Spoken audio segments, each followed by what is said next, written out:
السلام علیکم دوستو، آپ دیکھ رہے ہیں کتاب کہانی، جہاں ہم آپ کے لیے بہترین کتابوں کے خلاصے اور تجزیے لاتے ہیں۔ آج ہم بات کریں گے مفاہمت اسلام، جمہوریت اور مغرب کے بارے میں، جو بے نظیر بھٹو کے آخری اور سب سے اہم کتاب ہے۔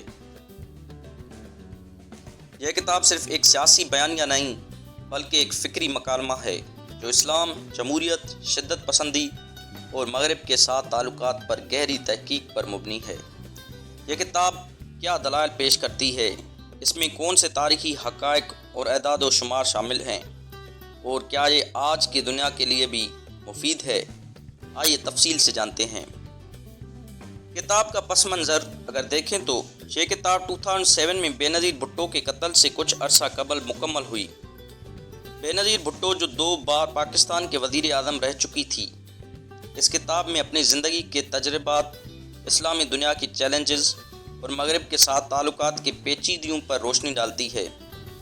وہ بتاتی ہے کہ اسلامی ممالک میں جمہوریت کیوں پمپ نہیں رہی اور مغرب کو اسلام سے کیا خطرات محسوس ہوتے ہیں۔ بے نظیر بھٹو نے اپنی کتاب میں ایک بنیادی سوال اٹھایا ہے: کیا اسلام اور جمہوریت ایک ساتھ چل سکتے ہیں؟ اگر ہم اس کتاب کے اہم نکات اور دلائل کو دیکھیں تو اسلام اور جمہوریت تضاد ہے یا ہم آہنگی۔ بے نظیر بھٹو نے قرآن، اسلامی تاریخ اور مغربی جمہوریت کا حوالہ دے کر ثابت کرنے کی کوشش کی ہے کہ اسلام میں جمہوریت کی گنجائش موجود ہے۔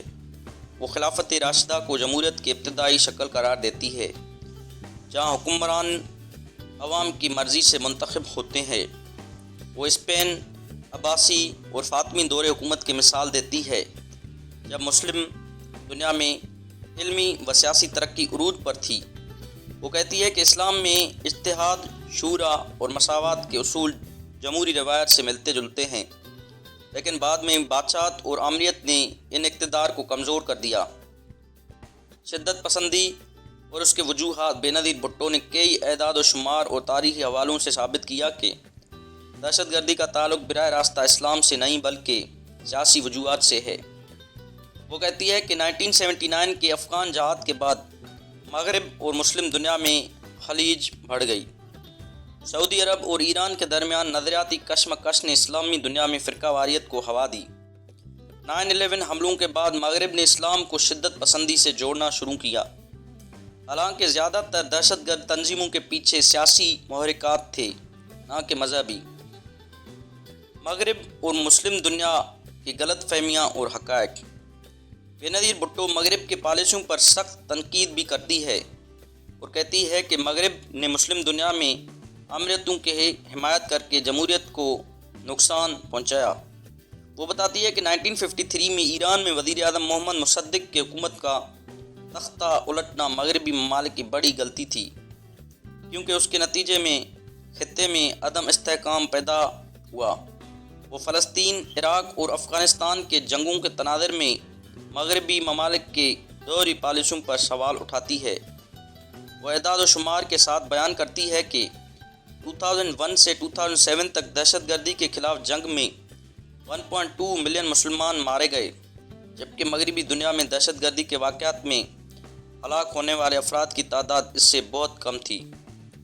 وہ پاکستان کے لیے پیغام دیتی ہے کہ بے نظیر بھٹو کا ماننا تھا کہ پاکستان کے لیے جمہوریت ہی واحد راستہ ہے۔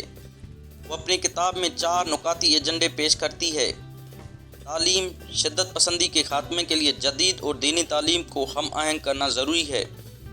خواتین کا کردار: جمہوریت اور ترقی کے لیے خواتین کو مساوی مواقع دیدا ہوں گے۔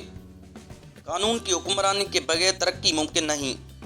صرف طاقت کے ذریعے نہیں بلکہ سماجی و معاشی ترقی کے ذریعے دہشت گردی کا خاتمہ کیا جا سکتا ہے۔ وہ اپنے کتاب کی اہمیت اور تنقید پر بھی بات کرتی ہے۔ یہ کتاب اسلامی دنیا اور مغربی ممالک کے تعلقات پر ایک غیر معمولی تجزیہ پیش کرتی ہے، مگر اس پر کچھ تنقید بھی کی گئی۔ بعض ناقدین کہتے ہیں کہ بے نظیر بھٹو نے مغرب کے جرائم پر زیادہ بات نہیں کی اور اسلامی دنیا میں شدت پسندی کی وجوہات کو یک طرفہ انداز میں پیش کیا۔ کچھ لوگوں کا ماننا ہے کہ وہ پاکستان میں جمہوریت کے بارے میں زیادہ پرامید تھی، جبکہ حقائق اس کے برعکس ہیں۔ کچھ ماہرین کہتے ہیں کہ ان کے بعض دلائل مثلاً اسلامی تاریخ میں جمہوریت کا وجود مبالغہ آراء پر مبنی ہے۔ دوستو، ریکنسیلیشن بک صرف بے نظیر بھٹو کی ذاتی داستان نہیں، بلکہ اسلام، جمہوریت اور عالمی سیاست پر ایک گہرا تجزیہ ہے۔ یہ کتاب ہمیں سوچنے پر مجبور کرتی ہے کہ کیا واقعی اسلام اور جمہوریت ایک ساتھ چل سکتے ہیں؟ کیا مغرب اور مسلم دنیا میں حقیقی مفاہمت ممکن ہے؟ آپ کے خیال میں بے نظیر بھٹو کی کتاب آج کے دور میں بھی کتنی اہم ہے؟ کیا اسلام اور جمہوریت میں واقعی ہم آہنگی ہو سکتی ہے؟ اپنے خیالات کمنٹس میں ضرور شیئر کریں۔ اگر آپ کو یہ ویڈیو پسند آئی ہو تو لائک کریں، شیئر کریں اور کتاب کہانی کو سبسکرائب کرنا نہ بھولیں۔ ملتے ہیں اگلی کتاب کے ساتھ، تب تک کے لیے اللہ حافظ۔